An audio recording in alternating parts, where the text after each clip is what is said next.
Mais on a voulu aller voir comment on pouvait mieux les éduquer à la fois.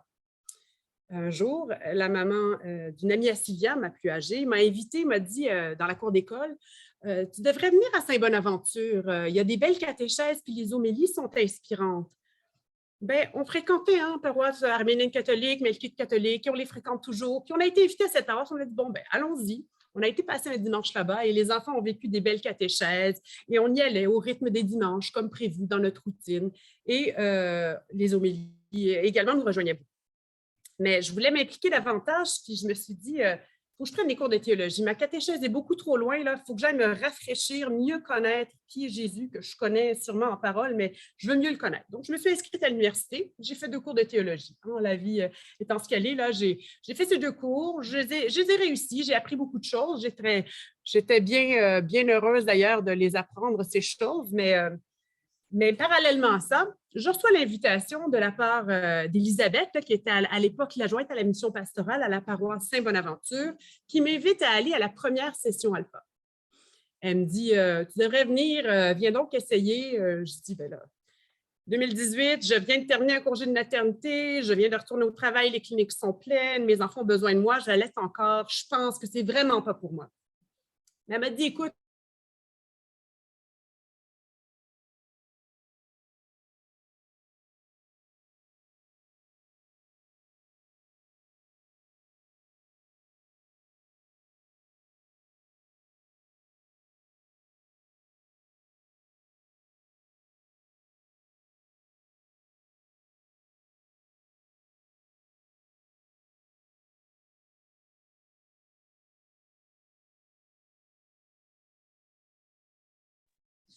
ah bien, on m'a muté, je ne sais pas comment. Vous m'entendez?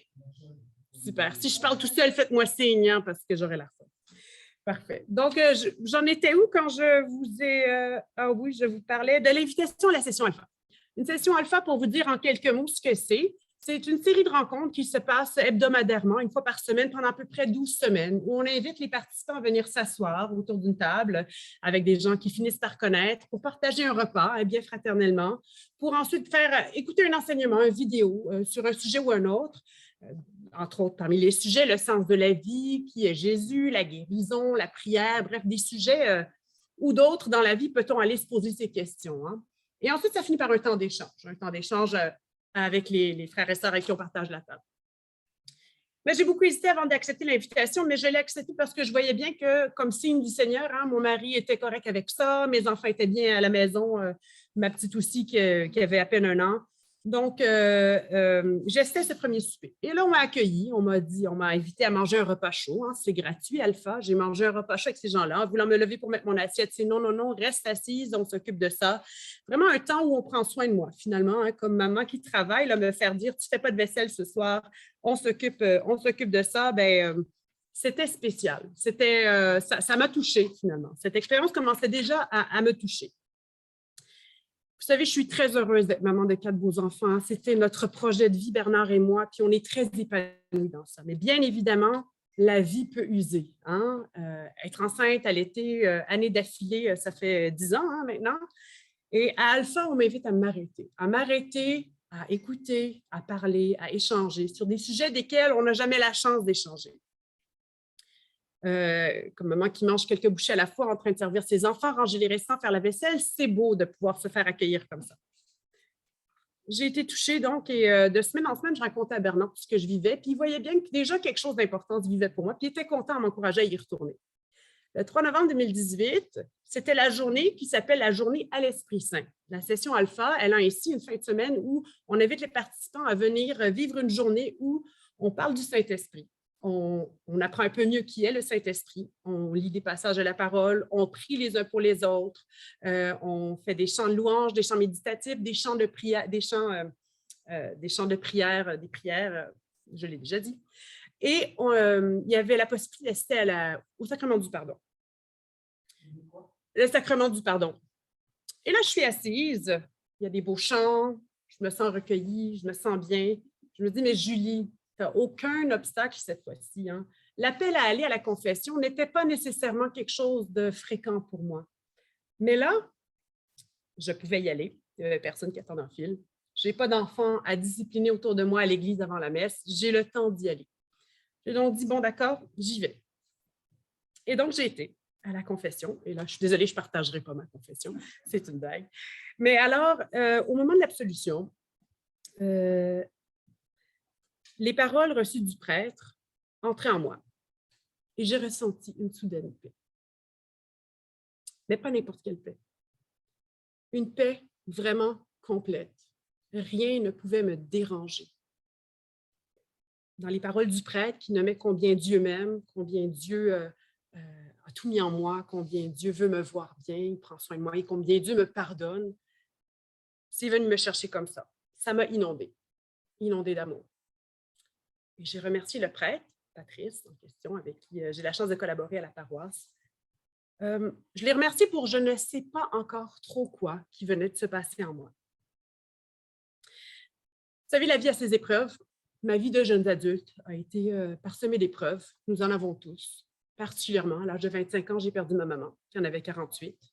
À l'âge de 27 ans, je me fais diagnostiquer d'une tumeur au cerveau. J'étais en train de perdre la vue. Je me suis fait opérer, une longue convalescence, une tumeur bénigne, heureusement, mais quand même une épreuve. Il y avait mes études en médecine qui ont été une joie. Hein. J'étais là parce que je voulais, mais ça a été des moments exigeants. J'étais maman, comme je disais tantôt. Je l'allaitais ou j'étais enceinte. J'allaitais ou j'étais enceinte. Je ne dormais pas, hein, le rôle de maman. Bref, j'étais fatiguée. Et voilà là que je reçois une expérience de guérison. Une expérience de guérison qui passe, dans le fond, par le Saint-Esprit. Une libération. J'étais complètement inondée de l'amour complet de Dieu. Son immense miséricorde a effacé tous ces cailloux. Hein? Dans le cœur, là, il y a une source d'eau vive pleine d'amour. Il y a des cailloux qui empêchent à cette source de couler. Et ce pardon a enlevé tous ces cailloux, a permis que ce flot d'amour qui vient du Seigneur déborde. J'avais en moi un désir, un feu, un désir de le faire connaître, un feu missionnaire pour dire il faut bien que tout le monde entende ce que j'ai vécu. C'est trop important pour garder ça pour moi. J'étais bien à tous les jours. Et ça se reflétait dans mon quotidien, à la maison. Hein, vous savez, élever des enfants, c'est faire de la discipline, c'est gérer les comportements difficiles, inadéquats. Patienter, hausser le ton, je n'osais plus le ton. J'étais bien, j'avais une patience nouvelle. Au travail, ça peut être des journées bien stressantes et exigeantes. Il y avait une confiance de plus qui me disait, bon là, Julie, ça va peut-être être stressant, mais vas-y, tu as ce qu'il faut. Seigneur, accompagnement. Seigneur, aide-moi. Quand je suis rentrée de cette journée-là, à la maison, j'avais qu'une envie, en parler à Bernard, qui était toujours une écoute attentive, mais qui était heureux de m'entendre aussi. Hein.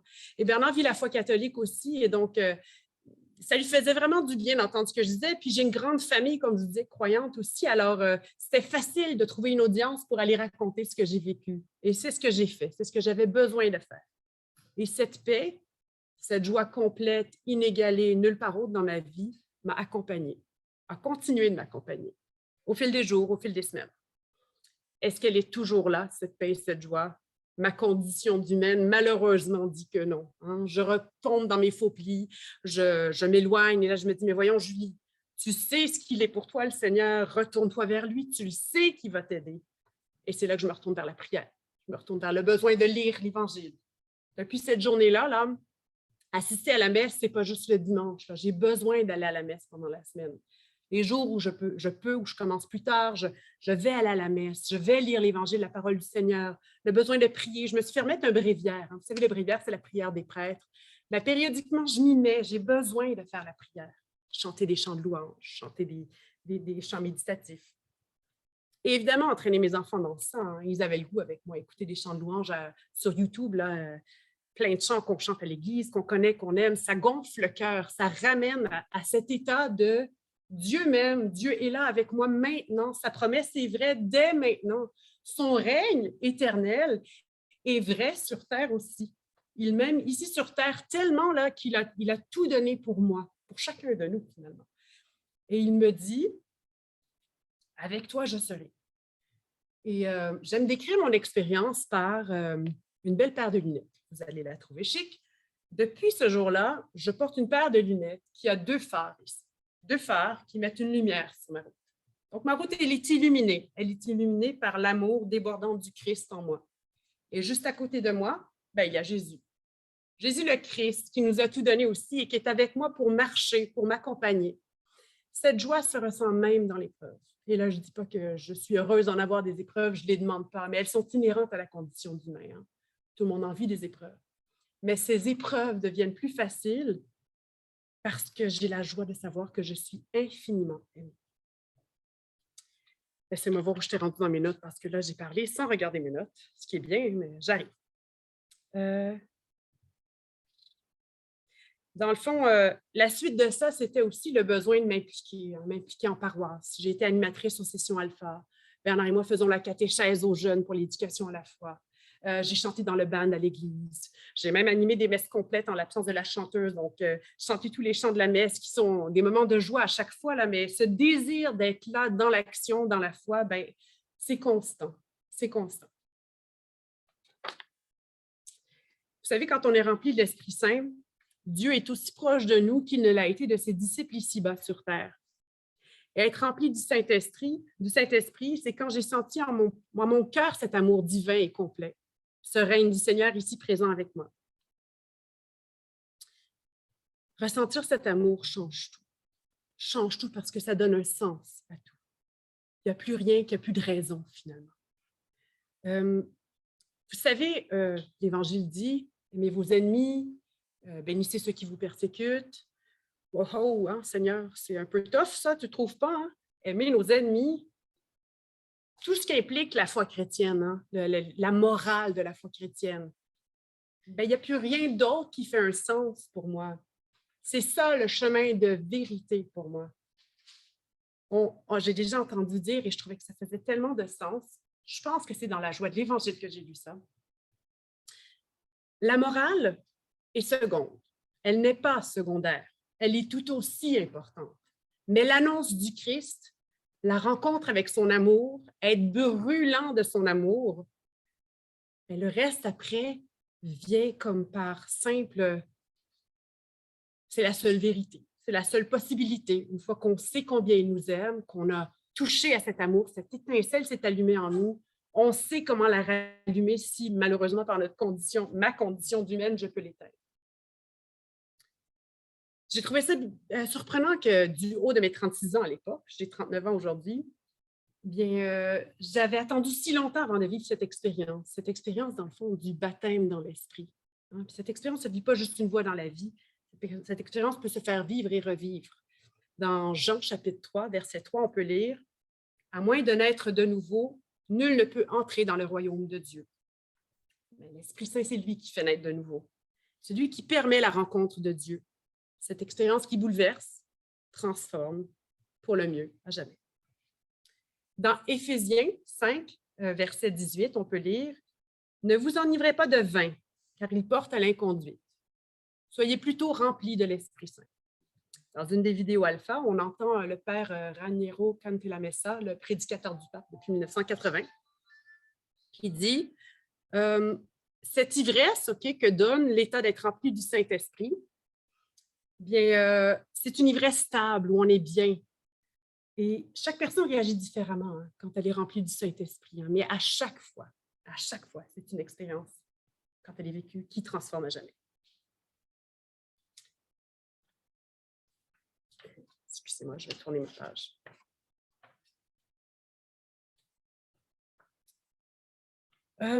Je vous ai parlé de qui j'étais, hein, dans le fond, avant la session alpha. Hein, j'étais maman de 4 enfants, médecin, épouse de Bernard. Ben, maintenant, depuis cette journée à l'Esprit Saint où j'ai rencontré le Christ, je m'appelle Julie, je suis épouse de Bernard, j'ai 4 beaux enfants, je travaille comme médecin.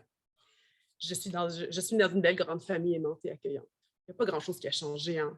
Je suis la même personne. Hein. On pourrait croire que je suis la même personne, mais au fond, tout a changé. Comme je vous le disais tantôt, tout a changé. Dieu est venu ici me visiter dans mon cœur et il est là. Il a déposé tout son amour juste là en moi et je sais comment trouver cet amour. Et cette relation intime que j'ai avec lui, bien, que j'entretiens, hein, ça s'entretient, une relation amicale, une relation avec le Christ, ça s'entretient. ben, j'ai tout ce qu'il faut avec lui juste là pour vivre ce chemin de l'Évangile, pour vivre mon devoir de baptiser, mon désir de l'annoncer et de le faire connaître.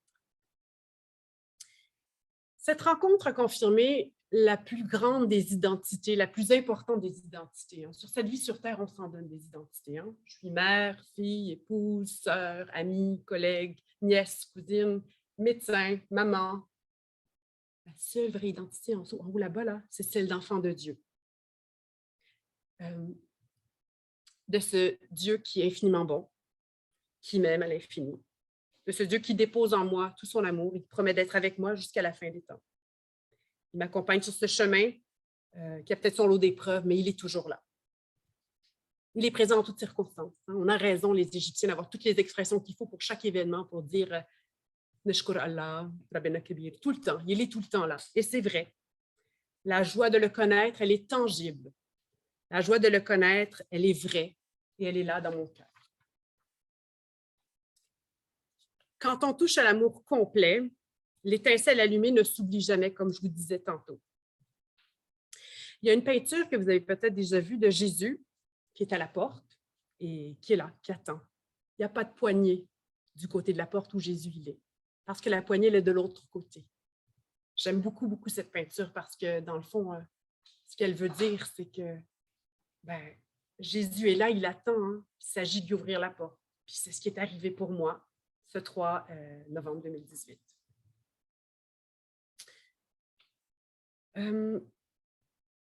Je voulais terminer, en fait, je regarde le temps, il reste du temps, puis j'avais peut-être d'autres choses que je voulais rajouter. Attendez-moi un instant avant de conclure. Je voulais vous parler un petit mot un peu, en fait, sur la place de la famille, OK? Dans le fond, dans La joie de l'amour, qu'on peut lire du pape François, je ne sais pas si certains ont eu la chance de le lire, mais pour des gens qui vivent en famille, c'est vraiment un ouvrage qui fait comprendre beaucoup de choses sur notre rôle en tant que famille. Il appelle la famille l'Église domestique. La famille, c'est ce lieu privilégié où il faut actualiser l'Évangile finalement. Entre enfants, entre parents-enfants. Il faut leur faire connaître ces valeurs, là, déjà, dans leur petit milieu de vie, pour ensuite les mettre en pratique dans le monde après. Dites-le pas à Bernard, mon mari, mais il le sait déjà. Mais ma vocation dans le mariage, là, le mot vocation, là, mais je l'ai compris récemment. Ça fait 12 ans que je suis mariée. Il ne faudrait peut-être pas lui dire. En fait, cette vocation-là, ce n'est pas juste le fait de décider de me marier devant Dieu avec lui. Cette vocation, c'est ce chemin avec lui, avec Dieu au milieu de nous, dans ce chemin illuminé de lumière, avec Jésus à côté de nous, pour amener moi, Bernard, au chemin de sainteté, et lui, le pauvre, il a du travail à faire, moi, au chemin de sainteté. Alors, voilà, quand j'ai compris la vocation dans le mariage, je me suis dit, mais mon Dieu, j'ai été ignorante, j'ai essayé de le faire de mon mieux, mais là, là que je le connais, je le comprends, bien, je dois l'actualiser davantage, puis prier ensemble, lire l'Évangile ensemble, faire la catéchèse ensemble pour les enfants à l'église. C'est des moments qui permettent d'actualiser cette vocation de vivre ce chemin avec lui. C'est lui pour la vie, avec Jésus avec nous. Sans Jésus, je ne sais pas comment j'aurais pu, parce que il est tout, il donne tout. Je voulais terminer par une prière. Ça va? Dans le fond, c'est une prière des Dominicains que j'ai trouvée, que j'ai trouvée sur Internet et que j'ai déjà lue et que je trouve qu'il dit beaucoup de ce qu'on vient de parler aujourd'hui. Cher Saint-Esprit, me voici devant toi pour me laisser modeler, pour me laisser conduire, pour me laisser aimer. Accueille l'offrande de tout mon être et fais-moi la grâce de t'aimer chaque jour davantage. Apprends-moi à me laisser faire par toi en toutes choses, à ne pas mépriser tes inspirations, à ne pas te résister. Que cette prière faite en ce jour soit le début d'une intimité nouvelle avec toi. Amen. Amen. Merci pour votre présence. Merci pour votre écoute.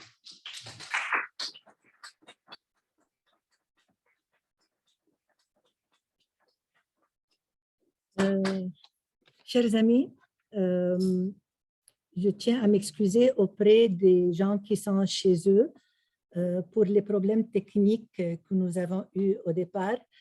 C'est la première fois que nous avons la joie de tenir, depuis la pandémie, une conférence en présentiel et je remercie toutes les personnes ici présentes. Ça fait tellement du bien de retourner à nos anciens amours et pour ne pas vous perdre, vous qui êtes chez vous et qui n'avez pas pu se joindre à nous dû à la limite de nombre de personnes qu'on peut accueillir ici.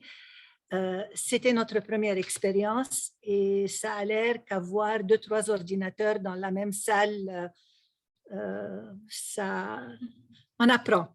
On n'est pas des experts, on apprend. C'était peut-être un peu frustrant pour vous au début, vous n'entendiez pas, vous ne voyez pas, vous entendiez en double, mais là, j'ai éteint le mien, donc je suis sur l'ordi de Julie, que je tiens à remercier pour son beau témoignage. Nous sommes fiers de Julie. Julie, tu as fait honneur à Bois de Boulogne, aux scouts, à ta famille, à toute notre communauté. Nous sommes une même et grande famille. Et le message d'amour que tu as transmis, tu l'as transmis si bien. Nous allons ensemble sur la route du bonheur, mais avant, je vais admettre quelqu'un, donnez-moi un instant, ça rentre encore. On a eu beaucoup de succès, Julie. L'amour, ça attire. Comme je ne peux pas vous admettre de mon ordinateur, soit vous levez la main, soit vous écrivez sur le chat et Julie va prendre vos questions si vous en avez. Et on va vous inviter à allumer vos caméras pour qu'on sente que vous êtes vous aussi avec nous. Et est-ce que je vais commencer par la salle? Est-ce qu'il y a des questions de la salle? Oui, Frédéric. Je vous laisse ici et vous admettez le moment. Merci. Ton exposé là, pour toutes les homélies et dépasse même toutes les homélies qui se donnent dans les paroisses chaque dimanche. Alors, c'est beaucoup plus profond, ça dépasse définitivement. C'est très gentil, mais... En toute humilité. C'était un commentaire très positif, très gentil reçu de Frédéric qui dit que ce témoignage, ben, l'a touché, exactement. Merci. Merci beaucoup. Ce qu'on écoute chaque semaine, c'est de la théorie, justement. Oui. De la théorie. Mais toi, c'était la pratique. Oui. C'est ça ce qui donne plus de valeur. Ben, merci. Il parle du fait que c'était la pratique. Il y a des actions concrètes dans le fond dans mon témoignage. C'est ce qu'il dit. Merci beaucoup, Frédéric. Toi, tu vois le monde? Moi, je oui, absolument. Est-ce que... attends, moi, je veux voir ici dans le chat. Ah oui, il parlait du son. Parfait. Est-ce qu'il y avait des questions ici dans la salle? Est-ce qu'il y a d'autres questions? Oui. Avant tout, je voudrais vous remercier pour cette sincérité, se dénuder comme ça, dénuder son âme, ce n'est pas facile, mais moi, ce qui me fait réfléchir un peu, comment vous êtes bien pour que les autres écoutent ta question. Il n'y a pas de problème, on va juste pour mieux entendre la question. Alors, la caméra. Non, je les gens Je vais la répéter la question, c'est parfait. Je ne l'ai pas posée encore. Oui, c'est ça, non, en effet. Là, vous prêchez, disons, des convertis. Oui. Comment faire pour faire passer ces témoignages à des gens, à des enfants surtout, qui sont dans des écoles où on peut faire un peu de catéchèse, mais ça passe et puis c'est fini. On fait de la catéchèse quand on fait du sport et tout. Oui.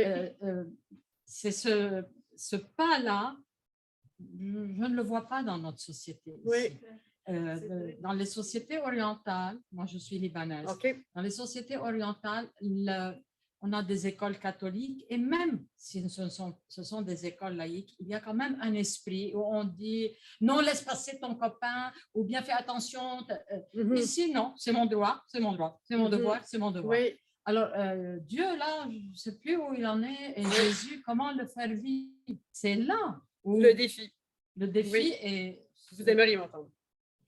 J'aimerais que vous... Absolument. Puis en fait, c'était le centre de ce qui m'a amené à mes démarches dans ma foi chrétienne. C'était mes enfants. Le Seigneur me les a confiés. Comment je vais les amener, eux, à connaître le Christ de la même manière que mes parents l'ont fait dans la société d'aujourd'hui où on n'est pas très à la mode, comme vous disiez. Dans le fond, dans l'expérience que j'ai pu vivre à la paroisse, OK, ce qui a été mis au centre, c'est l'expérientiel de la foi, l'expérientiel de la foi positive. La question en passant, c'était de comment amener les enfants aujourd'hui à avoir le goût de connaître, de vivre ce message, à part juste donner des catéchèses et ça passe comme un cours finalement. Alors, à la paroisse où on est impliqué en ce moment, bien, ça passe par des activités fraternelles, des activités communautaires où l'enfant a la chance d'être avec des amis, par exemple une matinée intergénérationnelle qui se passe vraiment avec toutes les générations, familles qui ont des enfants ou non, des adultes, des personnes âgées, des enfants. On a une rencontre une fois par mois où on a d'abord un temps fraternel d'échange, un temps d'activité ludique avec les enfants pour aller trouver un message quelconque sur la thématique du jour. Entre autres, on en a une dimanche prochain sur l'humilité. Et ça passe ensuite par un temps de catéchèse pour les enfants, un temps de catéchèse pour les adultes. Et dans le fond, les enfants ont la chance de vivre à ces moments-là des temps avec toutes les générations devant eux où tout le monde a le goût de faire le même apprentissage ensemble. Et ils ont eu la chance de vivre aussi à travers les activités paroissiales des camps pastoraux. L'été, une semaine où il y a un thématique, l'année passée, en 2020, c'était sur la Vierge Marie. Alors, ils avaient une catéchèse le matin et ils avaient l'après-midi des activités plus amusantes et un film religieux dans tout ça. Mais ça se fait dans un esprit tellement fraternel, un peu comme très semblable à celui qu'on vit au scout, là, où on s'aime, on est content d'être ensemble et ils ont une joie de vivre ces activités. Quand il y a de la joie dans ce qui est vécu, il y a un désir de mieux le connaître. Hein. Et l'énoncé de mission de la paroisse en question, elle nomme qu'elle désire faire connaître le Christ, évidemment, mais faire la rencontre de Jésus, puis faire des disciples du Christ, finalement. Puis ça se passe, comme on disait tantôt, pour moi, là, ça s'est passé dans l'action. Au scout, c'était l'action, c'était concret. On était là en train d'aller voir les personnes âgées à Noël, leur faire un spectacle. On était là en train d'aller servir la soupe aux personnes itinérantes. On était dans l'action, on n'était pas juste dans la théorie. Et quand l'expérience est positive dans l'action avec d'autres enfants qui vivent la même chose, qu'ils soient catholiques ou non, soit dit en passant, évidemment, hein, le Seigneur est là pour tous, bien, qu'ils aient ces occasions-là d'être tournés vers l'autre dans des activités communautaires. Et c'est vraiment ça. Ce que j'ai trouvé comme réponse présentement, moi, c'est ça que j'ai trouvé, c'est de dire qu'il faut qu'ils aient des expériences positives d'église, des expériences positives de communauté et à l'extérieur de la communauté, dans les activités parascolaires, si je peux dire. Mais vous avez tellement de questions légitimes. Hein? Quel défi dans ce monde où, en passant, la foi n'est pas morte au Québec. On aura beau dire, hein? La foi n'est pas morte au Québec. Les gens en ont plus besoin que jamais depuis cette pandémie, les gens retournent à l'église, ont besoin de nous entendre l'annoncer. Alors, on a du pain sur la planche. Oui. Vous avez parlé de Alpha. Oui. Pape François, Alpha. Bon, je me suis mis une note pour lire et savoir c'est quoi. Oui. Alors, je ne veux pas... Peut-être... La question, ce n'est pas pour vous expliquer c'est quoi, mais le pourquoi. Pourquoi vous avez mentionné Alpha et qu'est-ce qui vous a touché dans Alpha? Oui, ben, c'est pourquoi j'ai mentionné Alpha, la question, et qu'est-ce qui m'a touché dans Alpha. Dans le fond, il y a plein d'occasions possibles et plein de façons possibles hein, d'être rempli du Saint-Esprit, de vivre ce baptême dans l'Esprit Saint. Moi, ça a passé par ça, puis je ne dis pas du tout que c'est la seule façon. Hein. Mais pour moi, cette invitation à aller assister à un temps où je pouvais finalement m'asseoir et répondre aux questions comme « Quel est le sens de la vie? Qui est Jésus? Dieu guérit-il encore aujourd'hui? La prière, comment prier? » Il y a des très beaux enseignements, des vidéos déjà faites en passant à la session alpha, là, et il y a des enseignements aussi qui peuvent être faits par les personnes. J'en ai déjà fait un, là, une fois, une journée à l'Esprit Saint, mais d'avoir le temps de m'asseoir pour me re-questionner sur des questions oubliées et aller chercher en moi qu'est-ce que tout ça veut dire, ça m'a réouvert à quelque chose que je n'avais pas d'autres occasions de vivre ailleurs dans ma vie. Évidemment, la journée à l'Esprit Saint, ce jour où le Seigneur est venu me dire combien il m'aimait, par son immense miséricorde, a guéri quelque chose en moi. Comme je parlais tantôt, le symbole des cailloux, hein, c'est une religieuse, Sœur Catherine, qui est venue nous parler de la prière, une religieuse française qui est venue nous parler de la prière il y a quelques mois, qui nous a parlé de cette analogie de dire il y a des cailloux juste là, qui empêchent la source, là, puis il faut les enlever, ces cailloux. Et comment les enlever? Ben, le pouvoir de guérison du Seigneur, hein, il est toujours là. Et j'étais à l'écoute. Mais c'est ça, évidemment, je n'ai pas de formule à nommer à personne, mais j'ai le témoignage de dire que c'est vrai, son amour. J'ai le témoignage de dire que j'en ai entendu d'autres venir me parler des témoignages de conversion comme ça. Puis il y a une chose universelle dans ces témoignages, c'est la paix et la joie. Celle du Saint-Esprit. Pas la joie de fêter Noël ou la joie d'ouvrir un cadeau, la joie du Saint-Esprit qui, comme je le mets tantôt, est même présente dans l'épreuve. Sans sourire et fêter, mais elle est présente dans l'épreuve parce que le Seigneur m'aime et parce qu'il a promis d'être avec moi. Et j'ai confiance qu'il est avec moi. Donc, c'est ça que m'a permis Alpha. Et ça me fera plaisir en passant d'en parler davantage. Hein. J'en connais pas mal parce que j'ai animé quelques sessions. Mais merci pour la question. Est-ce qu'il y aurait d'autres questions? Oui. Vous parlez de Sœur Catherine Aubin? Oui, vous la connaissez, Sœur Catherine Aubin. Oui, ouais, ça fait plaisir de voir. Le monde est petit, hein? Le monde est petit, merveilleux. Oui. Ce n'est pas une question. OK. Vous êtes une sacrée chanteuse. Chanceuse, pardon. Oui.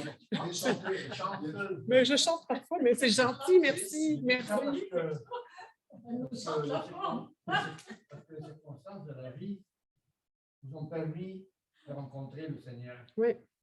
Et de connaître son amour. Oui. Et de vivre avec lui. Oui. Moi, j'aurais tellement souhaité que le Seigneur me donne aussi l'occasion de rencontrer quelqu'un, des circonstances, oui, qui me rapprocherait de lui. Je crois en lui, profondément en son amour, mais je suis très, très, très, très, très loin de vivre ce que vous êtes. Bravo. Merci. Ça me fait plaisir de l'entendre, vous savez. Hein, merci beaucoup. Vous avez entendu, dans le fond. Chanteuse. Merci. Il m'a dit que j'étais une sacrée chanceuse parce que pas tout le monde avait cette occasion dans sa vie, puis que moi, je l'avais eue. Et je tiens à vous dire que pour échanger avec des gens qui, justement, ont vécu ça, là, il y a des gens qui disent qu'il y a des évêques qui n'ont jamais rencontré le Christ. Il y a des prêtres qui n'ont jamais rencontré le Christ. Et il y a des gens qui l'ont rencontré à 80 ans. Il y a des gens qui l'ont rencontré enfant. Hein. On regarde, c'est Don Bosco qui est le jeune saint. Là, je veux dire, le Seigneur est là. Il faut être à l'écoute des signes. Il faut lui ouvrir notre cœur. Mais il a toujours ce souhait pour nous de savoir combien il nous aime. Il a ce souhait pour chacun de nous. Ça, je peux vous le garantir. Il me l'a dit. Vous êtes chanceuse dans le fait que le Seigneur a posé son regard sur vous. Oui. Je crois. Oui. Parce que vous l'avez cherché si fort. Oui. Qu'il a répondu. La porte, vous l'avez ouverte. Oui, j'ai ouvert la porte, c'est vrai. C'est vrai. Je sais qu'il s'est révélé à des prisonniers, criminels depuis 25 ans, convertis du jour au lendemain, plus besoin de drogue, plus besoin de cigarettes, juste besoin de lui. C'est lui l'ivresse réelle, là, la plus grande joie. Il est là pour tous. Hein? Oui. Merci. Il faut faire sa part. Oui. Il faut faire sa part parce que moi, je vais m'approcher. Bien sûr. Non. OK. Moi, je connais plusieurs de ton groupe scout, des collègues à toi, des amis de ton âge, un peu plus vieux, un peu plus jeunes, qui ont fait le même cheminement scout, qui ont eu la même formation, qui sont tous des professionnels qui ont du succès dans leur métier choisi. Et aujourd'hui, ce n'est plus nécessaire pas d'aller physiquement à l'église. Ça on peut comprendre. Il faut prendre les enfants soit au patin, soit à la natation dimanche matin. Il y a toujours quelque chose. Mais ce n'est plus nécessaire d'avoir un intermédiaire. Et Dieu est là pour tout le monde. Et on va prier direct. Et ça s'arrête là. Les sacrements, c'est pas... Pardon, Seigneur, encore s'il y a Seigneur. Pourquoi se marier en église? Pourquoi les sacrements? Pourquoi dire pardon? Et j'en vois autour de moi beaucoup de ta génération et je me dis, mais comment ces gens-là qui sont partis du point A ont fait un 95 degrés, un angle droit? Qu'est-ce qui fait dans notre société? Et on ne peut pas tout mettre sur les prêtres et les églises. Je pense que quand même, il y a un effort personnel. Il faut le vouloir. Il faut le vouloir un peu. Hein. Ben, c'est certain. Moi, je l'ai toujours voulu. Hein. Moi, j'ai toujours... même, vous savez, l'adolescence, j'avais mes moments où j'avais mes examens, mais j'avais le besoin d'aller à la messe. C'est vrai que moi, je l'avais, mais cette tiédeur dont tu parles, qui peut arriver dans la vie de tous, est arrivée à chacun sur sa terre, je pense. Hein. Cette tiédeur, ben, c'est Sainte Monique, là, la maman de Saint Thomas d'Aquin. Oh, Dieu sait combien. Elle a sa maman de, pardon, Saint-Augustin, excusez-moi, un mauvais saint, pardon. Hein, pardon. La maman de Saint-Augustin, oh combien elle a prié pour sa conversion. Hein. Je réalise à quel point je ne dois pas oublier de prier pour mes enfants. Hein. Prier pour eux maintenant, prier pour eux demain, prier pour eux, prier pour eux. La prière, une action constante, consciente. Le Seigneur écoute la prière et il répond en temps opportun. Mais cette tiédeur, je pense que hein, moi, le feu que j'ai senti ce 3 novembre 2018, là, malheureusement, les événements de la vie ont permis de l'éteindre et après de le rallumer de nouveau, mais de l'éteindre. Je l'ai trouvé. Pardonne-moi, mais il est là. Il doit bien rire de nous au nombre de fois qu'il doit nous pardonner, celui-là, hein, mais il est fin. Il nous pardonne à chaque fois. Est-ce que tu veux des questions? Je n'ai même pas regardé, je suis désolée. Attends-moi. Attendez-moi. Je regarde. Oui, vous pouvez lever la main aussi si je vous vois. Hein? Merci pour vos témoignages. Je lis rapidement, là, c'est tellement beau. Comment protéger nos enfants des attaques de relativisme, cours de ECR, laïcisation des écoles, désacralisation de nos institutions, exemple, enlever les prières chez les scouts. Merci, Charles. Très bonne question. Hein? Que faire devant ça? D'abord, je suis très heureuse et soulagée que les scouts de Bois-de-Boulogne, puis ça, le contraire m'aurait étonné, ont décidé de continuer un mouvement religieux, là, c'est-à-dire la prière du début de la réunion, la prière de la fin de la réunion. Que faire avant ça? Nos enfants sont exposés au monde présent. Ils sont exposés au monde présent. Mais savez-vous quoi? On a tous été exposés au monde présent. Dans le temps de Jésus, il y avait le monde présent. Il y avait les pécheurs, il y avait les convertis, il y avait les missionnaires. Dans le fond, Charles, comment protéger nos enfants de ça? Hein? Je pense que moi, ce que j'essaie d'inculquer à mes enfants, et c'est mon humble façon de le faire avec mon mari, c'est de leur faire apprendre que dans ce monde, chaque être humain est enfant de Dieu, infiniment aimé comme il est. Pas pour sa religion, pas pour son orientation, pas pour son travail, pas pour ce qu'il a fait de bon, pas pour sa couleur, comme il est. Et je veux que mes enfants sachent ça dans le monde dans lequel ils vont aller là, demain, aujourd'hui déjà à l'école. Et qu'ils sachent que c'est correct que les autres ne croient pas en Jésus. Okay? C'est correct qu'il ne faut pas aller leur dire « Oh là là, ça n'a pas de bon sens, tu dois connaître Jésus, mais qu'est-ce qu'ils disent ceux-là? Ça n'a pas d'allure. » Mais qu'ils ne puissent pas avoir peur de dire qu'eux le connaissent Jésus et de témoigner dans les actions de son amour, finalement, de dire « Moi, je t'accueille comme tu es, viens donc, on va jouer ensemble. » Puis jamais avoir de commentaires discriminatoires pour comment sont les gens. Je pense que dans ce monde, déjà d'être témoin de ce message d'amour complet, qu'on est des humbles serviteurs à essayer de faire connaître, déjà, ça peut mouvoir des cœurs. Hein? Pour être nu, il faut sentir, c'est ça, une émotion, l'amour, le dire, voyons donc, c'est bien l'air beau. Mes collègues de travail me le disaient hein, après le 3 novembre, Julie, tu as l'air bien. Julie, tu as l'air bien. Ben oui, j'avais l'air bien. Puis j'avais le goût, ce débordement de l'amour que j'ai reçu du Christ, qui était en moi depuis tous les temps et que j'empêchais d'accéder à la source, ben, m'a donné le goût d'aller aimer, d'aller dire combien j'aime les gens, d'aller leur parler de ce que j'ai vécu. Bref, dans le fond, Charles, je ne sais même pas si j'ai une réponse à ta question autre que de dire, je pense que nos enfants dans le monde d'aujourd'hui, il faut qu'ils aient la chance de vivre des expériences de foi positives qui passent par des messes où les enfants sont heureux d'être à la messe, où les enfants sont contents de chanter les chants, de vivre des catéchèses, de voir des amis, de voir une communauté aimante.